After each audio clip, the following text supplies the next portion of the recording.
Bismillahirrahmanirrahim. Assalamualaikum warahmatullahi wabarakatuh. Merdeka! Allahu Akbar! Allahu Akbar! Allahu Akbar! Allahu Akbar! Asyhadu an la ilaha illallah.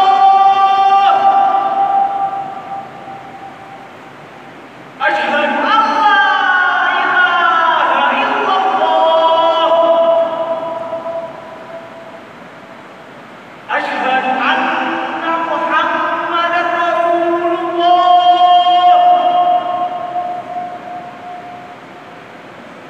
Asyhadu anna Muhammadar Rasulullah.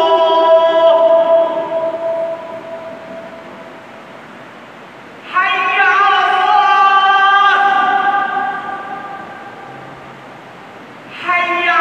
salah. Hayya 'alal falah. Hayya 'alal falah. Allahu Akbar. Allahu Akbar. La ilaha illallah.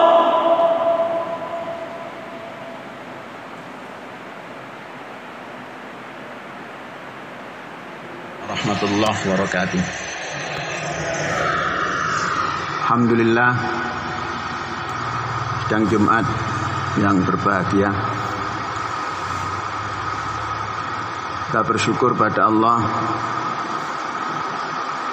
kita bisa memasuki bulan keramat bagi bangsa Indonesia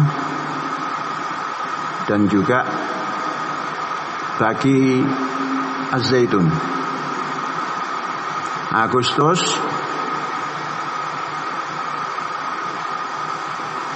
hari ini Jumat tanggal 7.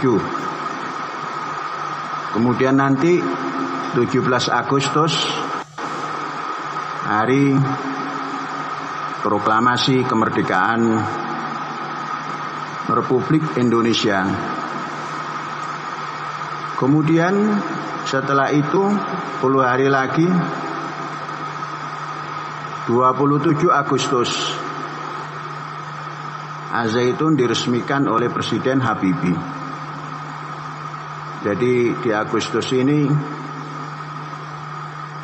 setiap tanggal 7 itu ada tanggal yang ada angka 7-nya, itu ada kejadian-kejadian besar untuk Indonesia maupun untuk Az-Zaitun. Itu angka berurutan 7, kemudian 17, 1 tambah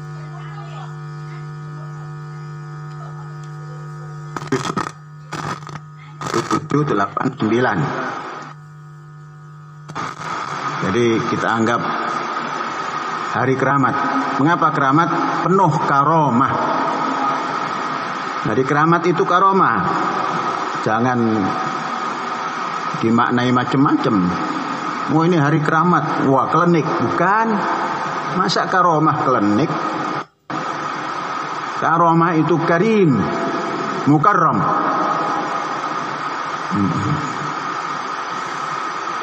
Jadi terhormat, punya kehormatan. Bangsa Indonesia punya kehormatan dengan 17 Agustus. Kalau sekarang kita berjuang mempertahankan Indonesia dalam situasi seperti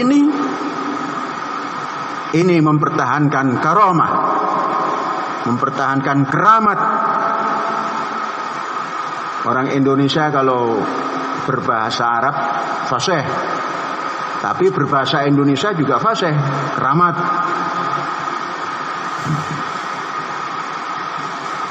Kemudian Agustus 27 di akhir milenium kedua memasuki milenium ketiga, lahir suatu pendidikan yang namanya Az-Zaitun, keramat juga.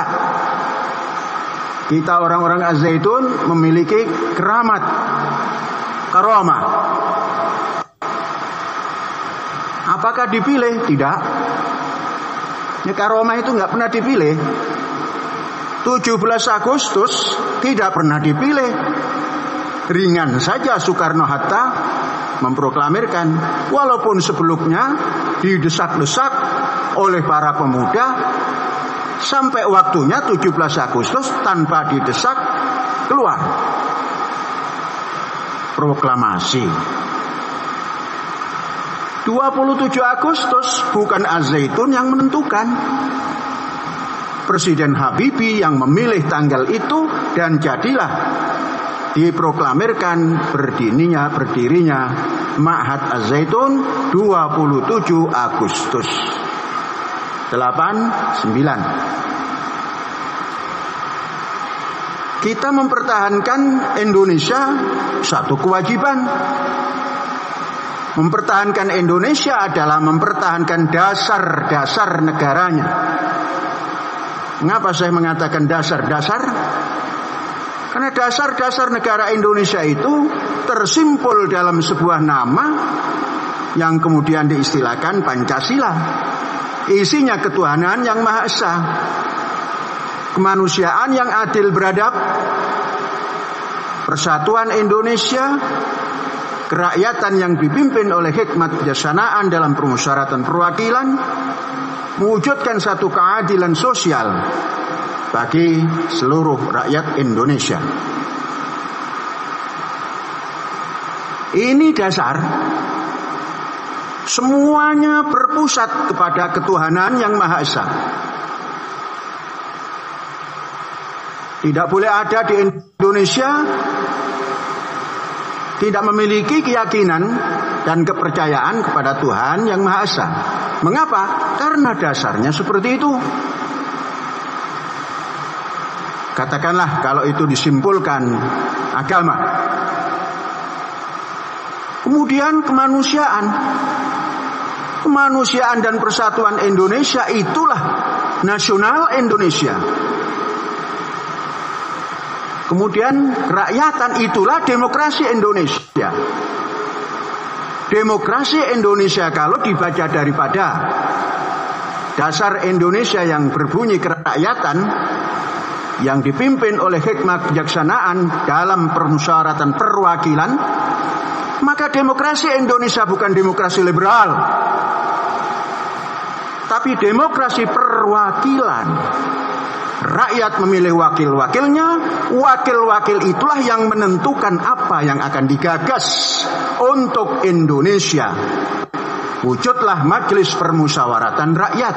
Disitulah menentukan gagasan-gagasan yang dinamakan haluan negara, bukan haluan ideologi. Terbalik. Ideologi jangan dijadikan haluan. Ideologi jadi dasar negara, yang menentukan haluan negara itu nanti adalah perwakilan yang ditunjuk. Demokrasi perwakilan.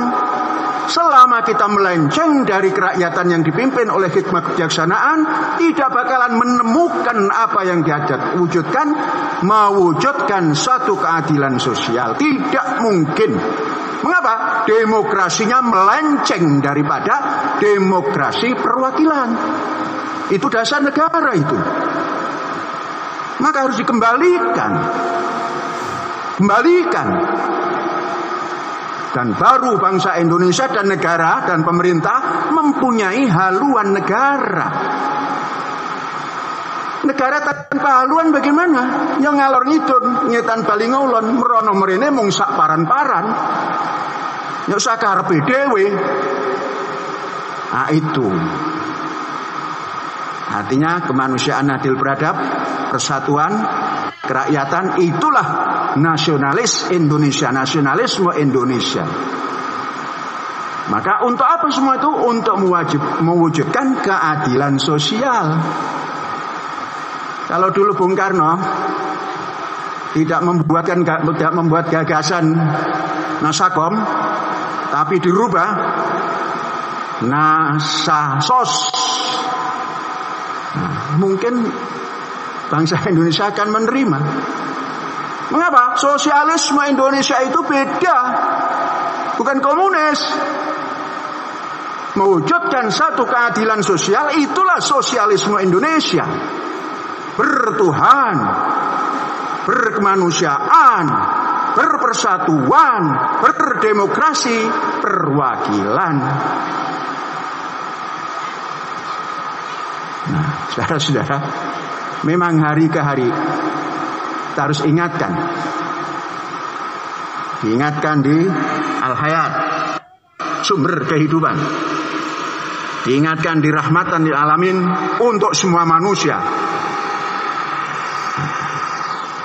Selama masih seperti ini, maka terjadilah ngalor ngidul ngetan balingulon mrono mrene mongsak paran-paran mbuh nang di tujuan ini. Orang duwe haluan negara. Oleh sebab itu 17 Agustus ini mari kita peringati dengan sederhana, tapi tetap hanya tanpa pawai. Kalau bisa setengah jam saja. Pasukan pengibar bendera merah putih jangan terlalu megal-mikol terus. Cepat, tap, rut, selesai. Jangan pap. Habis-habisi waktu musim corona, cepat. Jalan cepat, naikkan cepat, gerakan cepat. Menghadapi corona harus protokol cepat.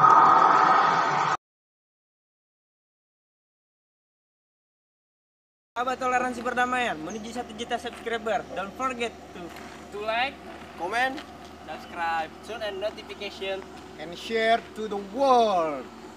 Salam toleransi.